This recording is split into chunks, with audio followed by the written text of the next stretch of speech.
Parlons de Fast and Furious 10 ou Fast and Furious X ou Fast X ou Rapide et Dangereux en québécois. Au Québec, c'est Rapide et Dangereux. Est-ce que c'est pas extraordinaire? Nouveau film de cette saga qui n'en finit plus et qui n'en finit plus de sombrer. Je spoil tout de suite comme ça, pas d'embrouille. C'est nul à chier. C'est nul à chier. Il n'y a rien à sauver. Je pense que c'est l'un des pires films que j'ai vu en ce début d'année. Vraiment, en cette première moitié d'année 2023. C'est une catastrophe. C'est abyssal d'ennui et de bêtises. De bêtises et de nullité. Qu'est-ce que c'est le projet de Fast and Furious 10 ? Déjà, c'est la suite des 9 précédents. Qui n'a de cesse de sombrer. Hein. Vraiment, à la base, ça part sur une sorte de remake plagiat du film avec Keanu Reeves. Comment s'appelle ce film ? Comment s'appelle ce film ? Je sais plus. Bref, je me souviens plus, de Catherine Bigelow. Bref, c'est pas grave, on s'en fout. En tout cas, à la base, c'est une sorte de film un peu rigolo, avec Vin Diesel, avec Paul Walker, Vin Diesel. Voilà, un peu nul, avec des voitures, des courses de voitures et de la customisation. Bon, ça a donné toute une lancée de films un petit peu similaires, comme Torque, par exemple, avec des motos. Film incroyable. Film extraordinaire. Si vous avez jamais vu Torque, film de moto, vraiment de course de... C'est quelque chose. C'est quelque chose, c'est un chef-d'œuvre. Qu'est-ce que je disais avant de tergiverser ? Du coup, ouais, la saga, la série, elle est partie dans tous les sens. Et là, on arrive sur une sorte d'épisode. Je sais pas si ça va être la fin. À savoir que cet épisode, il y a 10 parties 1, 10 parties 2. Donc, il va y avoir une partie 2. Vraiment, ils ont découpé, ils se sont dit, vas-y, c'est la saga du siècle. Comme avait fait Harry Potter ou j'en passais des meilleurs. Du coup, on peut se dire que c'est le dernier épisode. J'imagine que ce sera pas le cas. Mais il y a 2 parties. Donc, on va pas échapper au petit cliffhanger. On échappe pas au cliffhanger. D'ailleurs, ils ont pas mis 10 parties 1. Si vous y allez sans savoir, c'est un peu abrupt. Moi, à la fin, j'étais un petit peu... Quoi ? J'ai un peu la gueule d'un épisode de série télévisée. C'est un peu abusé. Donc, en fait, comme c'est une sorte d'apothéose, j'ai envie de dire. L'apothéose, Vin Diesel. Et ben, ils essaient de ramener tout le monde. Ils essaient de ramener absolument tout le monde, de tous les épisodes précédents, même les morts, même les gens qui sont morts dans la vraie vie. Est-ce que c'est pas fou ? Est-ce que c'est pas extraordinaire ? Paul Walker, ils peuvent pas le laisser dans sa tombe. Il est pas resté dans sa tombe. Il est pas resté dans sa tombe bien longtemps. Ils ont réussi à mettre des scènes avec Paul Walker dans ce foutu film, en sachant qu'il est mort dans la vraie vie, qu'il est pas mort dans cette saga. Parce qu'ils ont fait en sorte que le personnage disparaisse, mais il est pas mort. Ils l'ont pas tué, ils ont pas tué le personnage. Bref, tout ça pour dire que je sais pas par où commencer tellement il y a rien qui va. Vraiment, c'est assez extraordinaire. Déjà, commençons par Vin Diesel. Vin Diesel, je trouve que c'est un caillou. Vraiment, c'est un putain de caillou. Son personnage, vraiment, il le joue comme si c'était... Il est figé de marbre, c'est un caillou. Il a zéro expression, zéro expressivité. Il serre les poings. Il a pas de... Son faciès ne change jamais. Il est immortel. C'est un super... C'est devenu des super-héros. Des super-héros, ils peuvent tout faire. Il n'y a aucun enjeu parce que tu sais qu'il va rien lui arriver. Il a zéro... Franchement, il fait des trucs dans le film. Il y a des moments, il y a des cascades, des machins. Il a des accidents. Jamais une égratignure. Jamais il est décoiffé. Il n'y a pas de cheveux. Mais jamais une égratignure. C'est un truc de dingue. C'est de la folie. C'est vraiment un caillou que tu jettes. Il va se passer des trucs, il va tuer des méchants. Mais voilà, il aura jamais la famille. Ça, la famille. Ça, il va beaucoup dire. Il faudrait compter le nombre de fois où il dit le mot famille dans le film. C'est, je pense, le mot le plus prononcé de tout le film.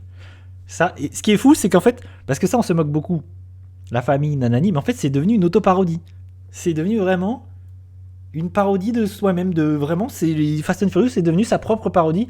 Tellement c'est devenu bête. Déjà, c'était très bête. Mais plus ça va, plus c'est idiot. Au moins, il y a des épisodes dans la saga qui à un moment donné, sont un peu rigolos. ils avaient conscience qu'ils faisaient des trucs très bêtes et que c'était idiot au possible, mais au moins ils essayaient de donner un peu de spectaculaire et un peu d'idées marrantes et rigolotes. Là, c'est plus du tout rigolo. Vraiment, je me suis ennuyé pendant 2 heures. Ça dure 2 h 30. Ça dure 2 h 30. Et on s'ennuie. On se fait chier. Il n'y a pas d'idée de spectaculaire, de choses un peu débilo-rigolotes. Dans le précédent, on allait dans l'espace. Là, on se fait chier. Autant vous dire que là, on se fait chier. Il y a des épisodes où il y a quelques idées spectaculaires de scènes d'action. Ah là, c'est fini. Vraiment, en plus, tout est numérique, tout est moche, tout est dégueulasse. C'est pareil. Le film, je sais pas combien il a coûté, mais je pense que c'est énorme. Je pense que c'est des centaines de millions. Ça doit être plus de 200 millions. C'est un blockbuster faramineux, avec un casting qui a dû coûter déjà à lui seul 100 millions, très certainement. Et vraiment, les effets spéciaux, c'est dégueulasse. Vraiment, il y a des scènes, c'est horrible visuellement. C'est une... Il y a un truc qu'il faut dire. C'est que le film, il a eu pas mal de problèmes de développement. Et que le réalisateur... Il y a eu une semaine de tournage avec le réalisateur de base, qui je crois est Justin Lin. Il s'est barré au bout d'une semaine.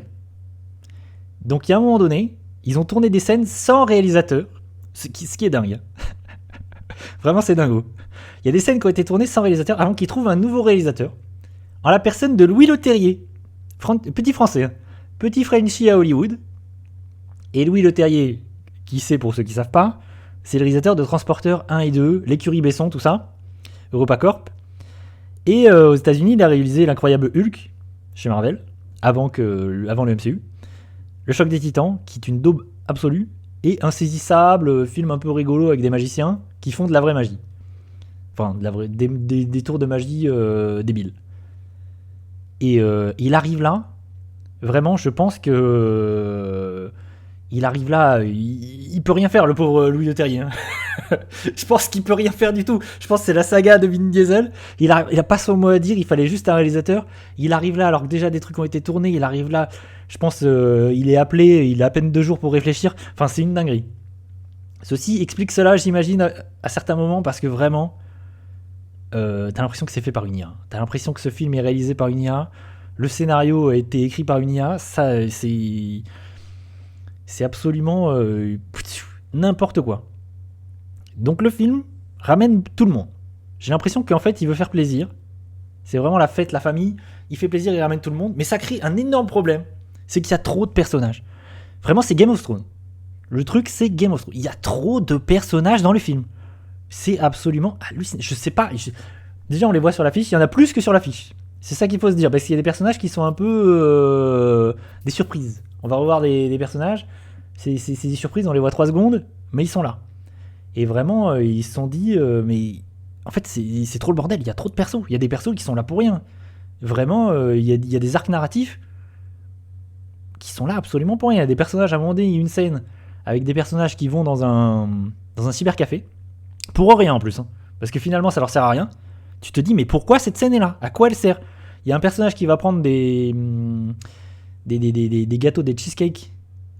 Avec du coup, il y a une petite scène comme ça où le personnage est drogué. Il y a 3 plans où tu vois, ça donne lieu à rien du tout. Ça donne lieu à absolument rien du tout. Pourquoi cette scène est là ? Pourquoi ça existe dans le film ? Je sais pas. Alors que tu dis, ok, c'est peut-être pour lancer une scène d'action, un truc, une scène de baston avec de la drogue. Rien du tout.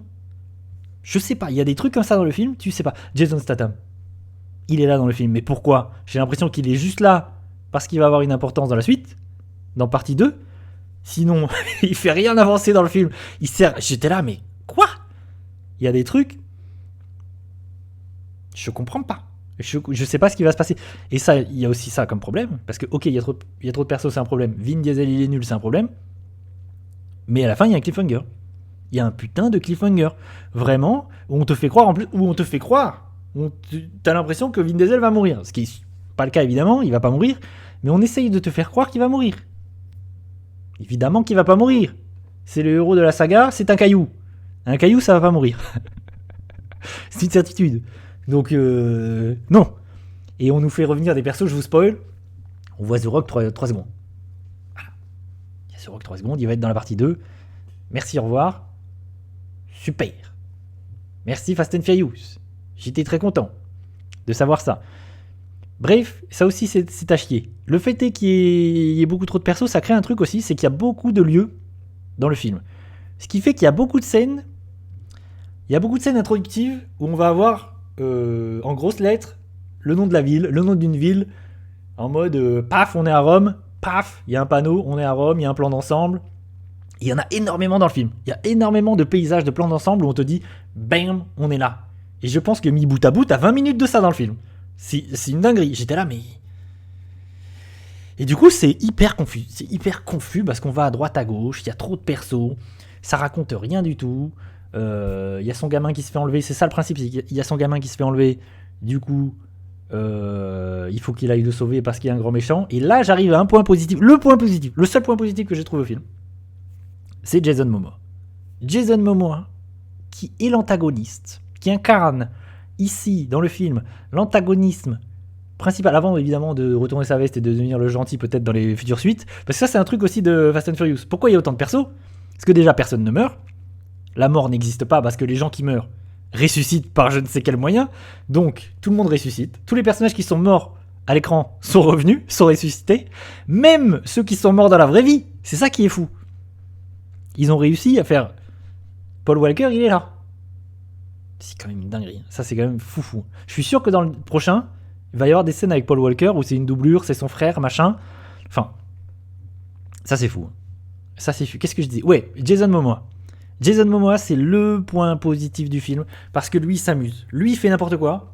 Il est content d'être là. C'est l'antagoniste. Il a l'impression d'être le Joker. Vraiment. Il a l'impression d'être le Joker dans The Dark Knight. Vraiment, à chaque fois qu'il est là, j'ai kiffé. Vraiment, il m'a fait rigoler. Il en fait des caisses. Vraiment. Mais lui, et je pense que c'est le seul, il est conscient qu'il est dans un film complètement claqué. Du coup, il fait beaucoup. Il y a du second degré avec son. Vraiment, autant Vin Diesel, il est premier degré de ouf. Du coup, ça fonctionne pas. Tu peux pas prendre tout ça au premier degré, c'est pas possible. Jason Momoa, lui, il est très second degré. Il est très rigolo. Il fait n'importe quoi. Vraiment, c'est... lui, c'est un point positif. Hein. Vraiment, vous pouvez y aller juste pour lui. Parce que lui, il kiffe. Il est content. Il fait vraiment... Il cabotine. Il s'amuse. Ce personnage a aucun sens. Il a des costumes complètement débiles, bariolés. Il y a un costume violet à un moment donné. Je me suis dit, ça y est, c'est le Joker.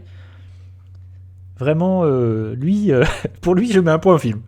Pour lui, je mets un point au film, je mets pas 0 parce que c'est parfait.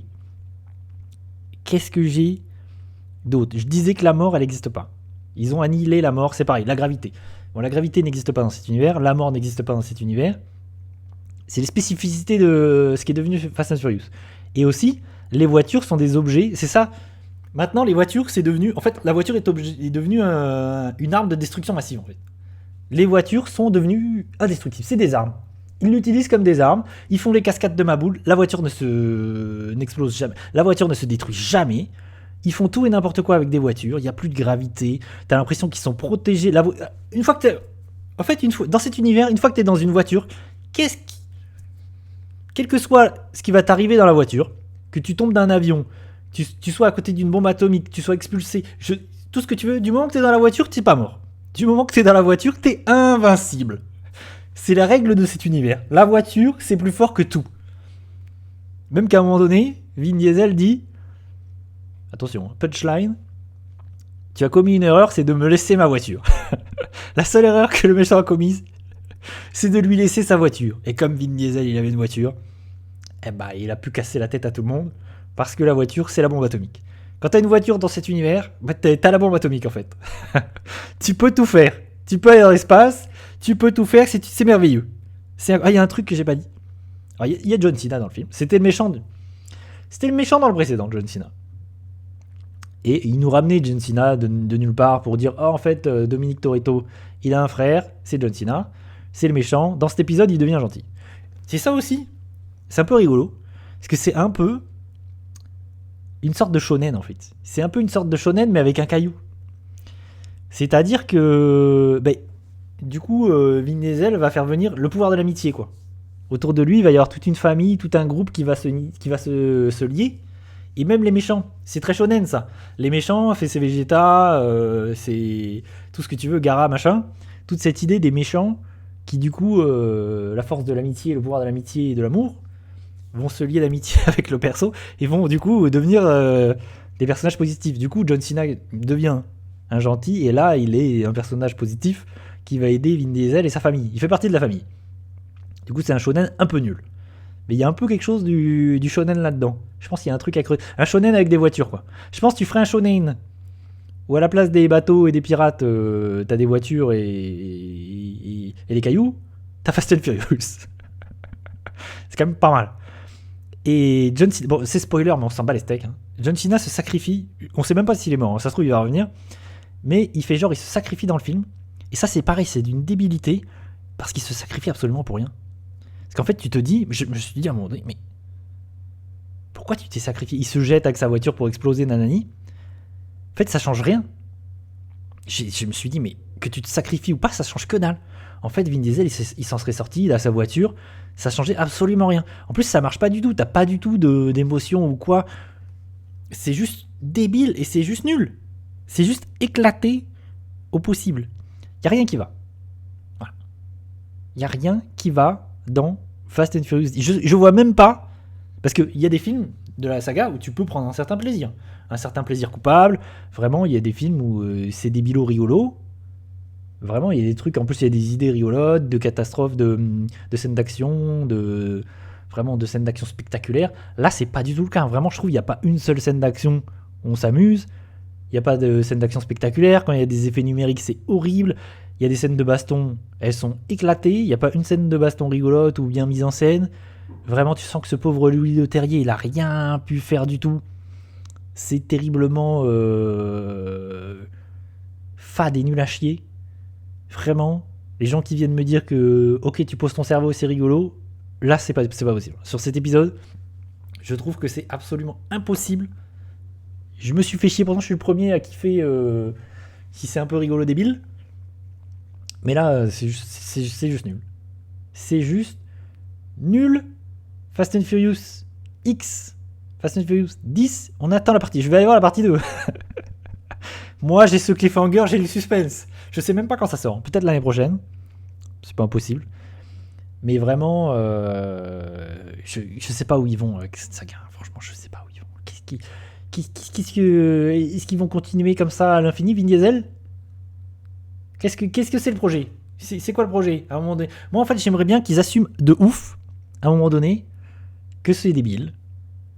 Et que ça n'a aucun sens. Et je sais pas, mettez des dinosaures. Mettez des Transformers, mettez des robots géants, allez-y à fond, mettez des idées de fantastique, mettez des idées rigolotes, faites un truc de fantasy, je sais pas, faites des voitures magiques. Là, ça n'a plus aucun... Là, c'est juste nul. Moi, faites-moi, voilà, mettez-moi des dinosaures à un moment donné. Fast and Furious X Jurassic Park, faites qu'on s'éclate. Là, on s'amuse pas du tout, c'est nul, et je pense que ça va cartonner. C'est ça qui est terrible, hein. Je pense que ça va cartonner. C'est une certitude. Allez plutôt voir Super Mario, qui est encore à l'affiche, et qui, lui, est un petit chef-d'œuvre made in Nintendo. En plus, en ce mois de mai, là, il y a des films qui vont arriver, vraiment fin mai. Il y a Spider-Man qui arrive. Il y a The Flash qui arrive. Il y a The Flash. Oh, The Flash. J'ai qu'une hâte, c'est d'aller voir The Flash. Hein. Je sens que ça va être fantastique. The Flash, ça va être absolument fantastique. Voilà. En ce qui concerne Fast and Furious 10, et ben c'est tout. Souvenez-vous, Vin Diesel, c'est un caillou. Voilà, c'est tout ce que... J'ai pas mieux. C'est ma punchline. J'ai pas mieux aujourd'hui. C'est tout.